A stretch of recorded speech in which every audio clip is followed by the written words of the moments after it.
আসসালামু আলাইকুম। আমি এইচ.এম. আবু ওবায়দা, সহকারী অধ্যাপক, রাষ্ট্রবিজ্ঞান বিভাগ, কর্ণফুলী এ.জে চৌধুরী ডিগ্রি কলেজ। শিক্ষার্থীরা, আজকে আমরা পৌরনীতি ও সুশাসন প্রথম পত্রের ৭ম অধ্যায় নিয়ে আলোচনা করছি। ৭ম অধ্যায়ে অনেকগুলো বিষয় রয়েছে। ইতিপূর্বে অনেকগুলো বিষয়ে আলোচনা করা হয়েছে। আজকে সংসদীয় বা মন্ত্রী পরিষদ সরকার সম্পর্কে আলোচনা করব। আমি আবার বলছি, আজকে আমরা সংসদীয় সরকার তথা মন্ত্রী পরিষদ শাসিত সরকার একটা বিষয় সেখানে রয়েছে, এই নামে আমরা সেটাই আলোচনা করব। এটাকে ইংরেজিতে বলা হয় parliamentary government or cabinet form of government.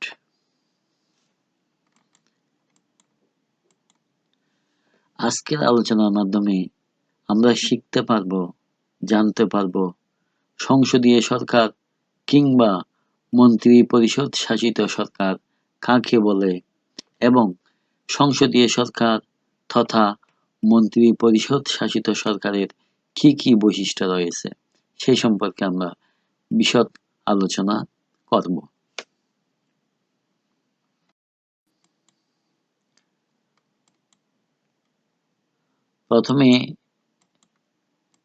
প্রথমে আমরা সংসদীয় সরকারের সংজ্ঞা নিয়ে আলোচনা করছি।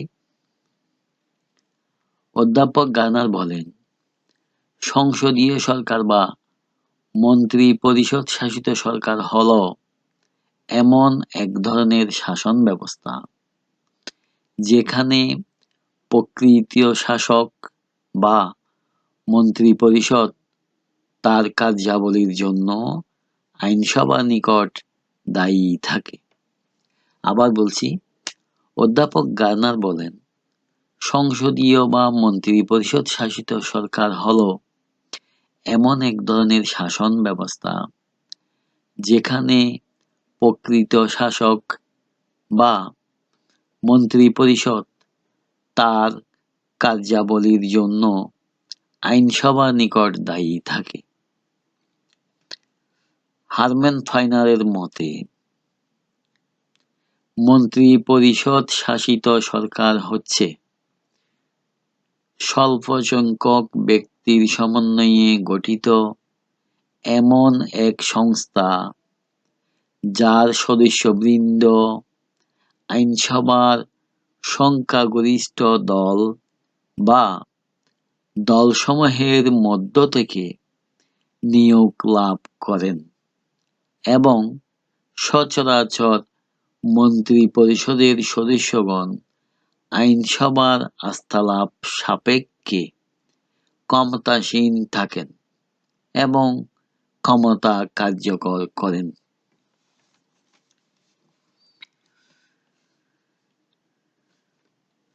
সুতরাং বলা যায়, সংসদীয় সরকার তথা মন্ত্রী পরিষদ শাসিত সরকার ব্যবস্থায় রাষ্ট্রপতি নামমাত্র রাষ্ট্রপ্রধান, কিন্তু শাসন পরিচালনার মূল ক্ষমতা থাকে মন্ত্রী পরিষদের হাতে।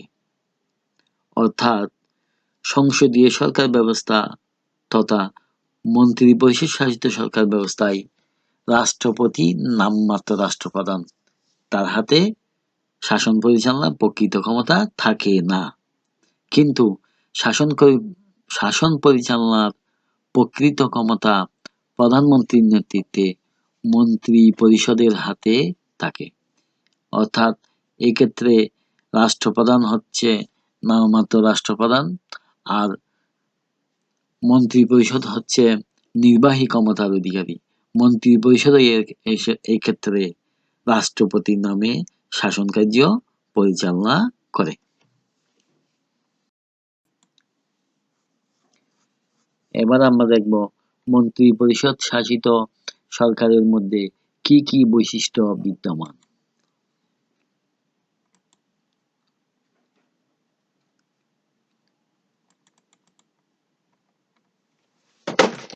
মন্ত্রিপরিষদ শাসিত সরকারের প্রথম বৈশিষ্ট্য হচ্ছে, ১ নম্বর বৈশিষ্ট্য হচ্ছে সংসদের প্রাধান্য।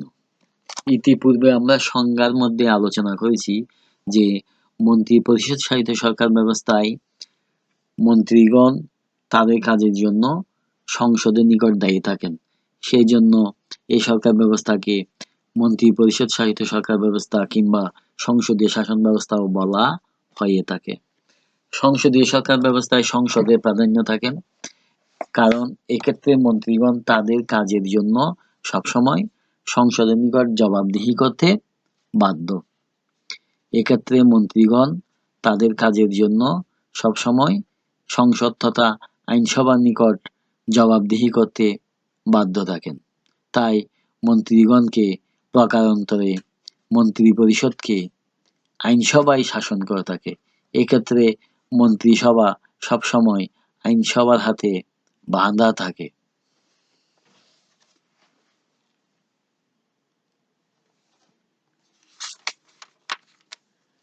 ২ নাম্বার ক্ষমতার একত্রীকরণ।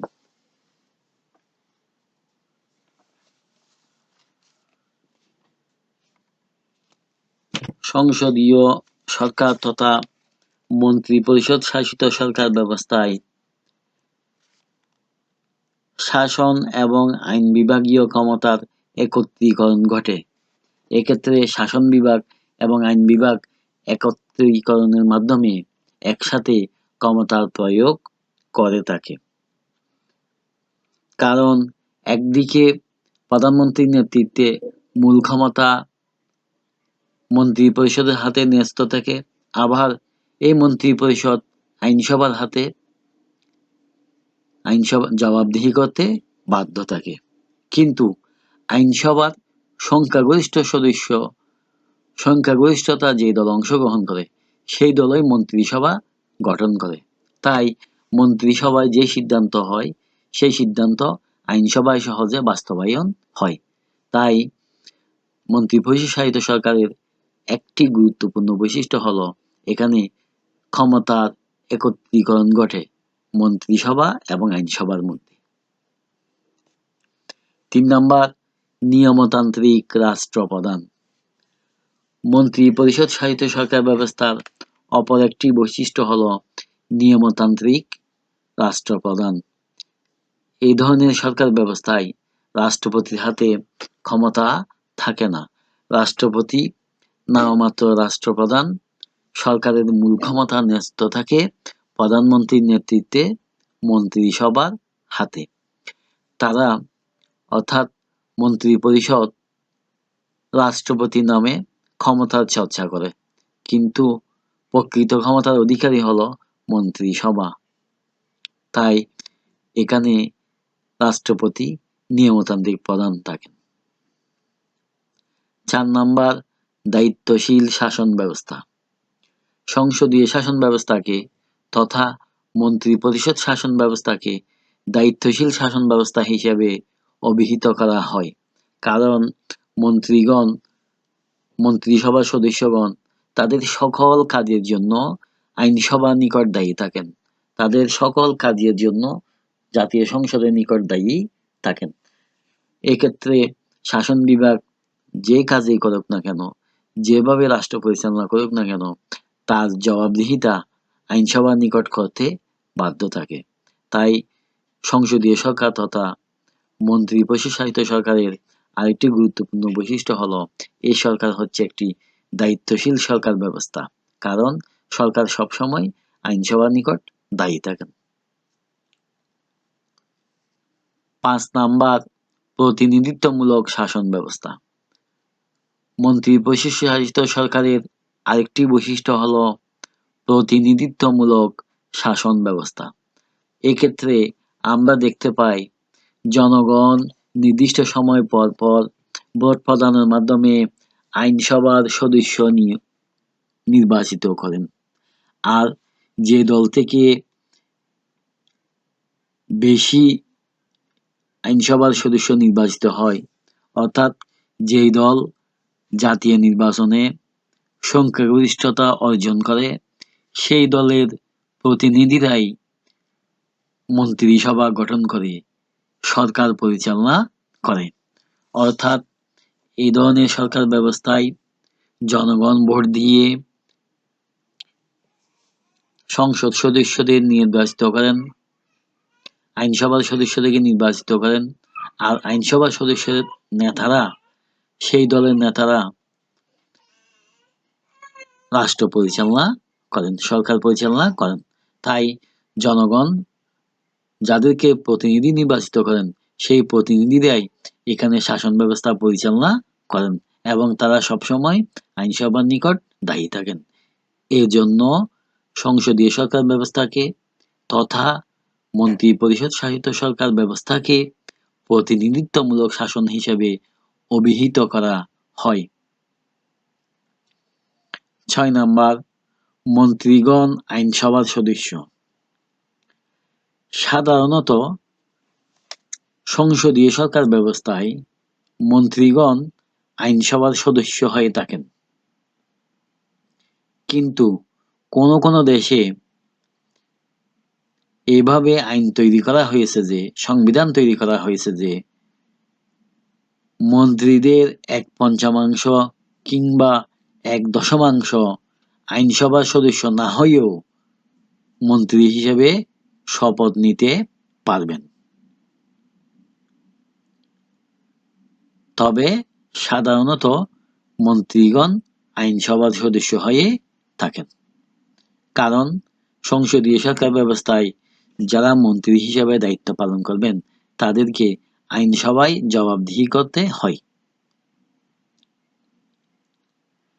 ৭ নাম্বার, দলীয় শাসন। সংসদীয় ব্যবস্থার আরেকটি গুরুত্বপূর্ণ বৈশিষ্ট্য হল দলীয় শাসন ব্যবস্থা। আমরা জানি মন্ত্রী পরিষদ শাসিত সরকার ব্যবস্থায় তথা সংসদীয় সরকার ব্যবস্থায় নির্দিষ্ট সময়ে পর পর জাতীয় নির্বাচন অনুষ্ঠিত হয়। এই নির্বাচনে যেই দল সংখ্যাগরিষ্ঠ আসন লাভ করে সেই দলের নেতা বা নেত্রীগণ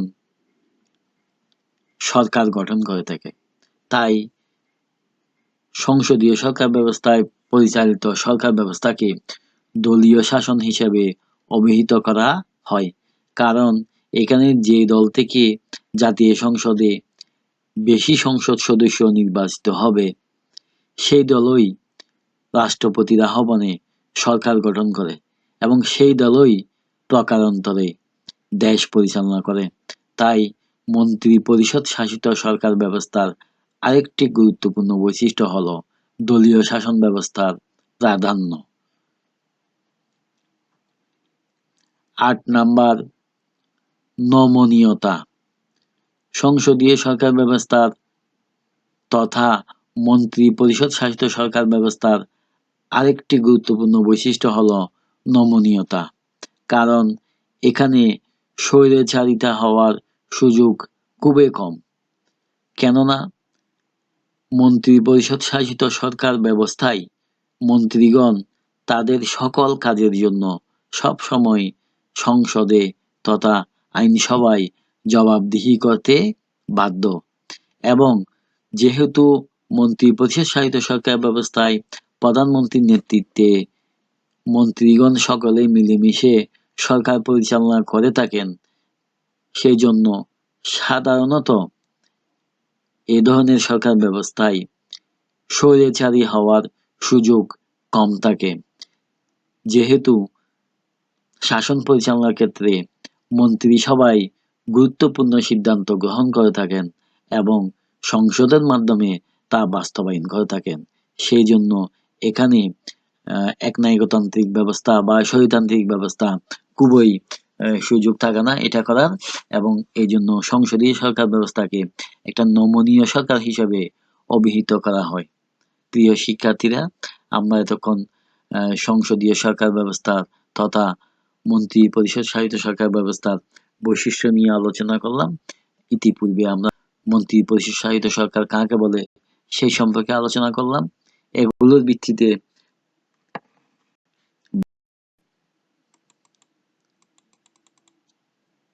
বাড়ির কাজ বাড়িতে বসে যেগুলো শিখতে হবে। ক নাম্বার, সংসদীয় সরকারের ইংরেজি প্রতিশব্দ কি? খ নাম্বার, মন্ত্রী পরিষদ শাসিত সরকার কাকে বলে? গ নাম্বার, প্রতিনিধিত্বমূলক শাসন ব্যবস্থা বলতে কি বুঝো? ঘ নাম্বার, সংসদীয় সরকার ব্যবস্থায় রাষ্ট্রপতি নামমাত্র রাষ্ট্রপ্রধান, কিন্তু শাসন পরিচালনার মূল ক্ষমতা থাকে মন্ত্রী পরিষদের হাতে। ব্যাখ্যা করো। আজকে এ পর্যন্ত, এখানে শেষ করছি। আল্লাহ হাফেজ।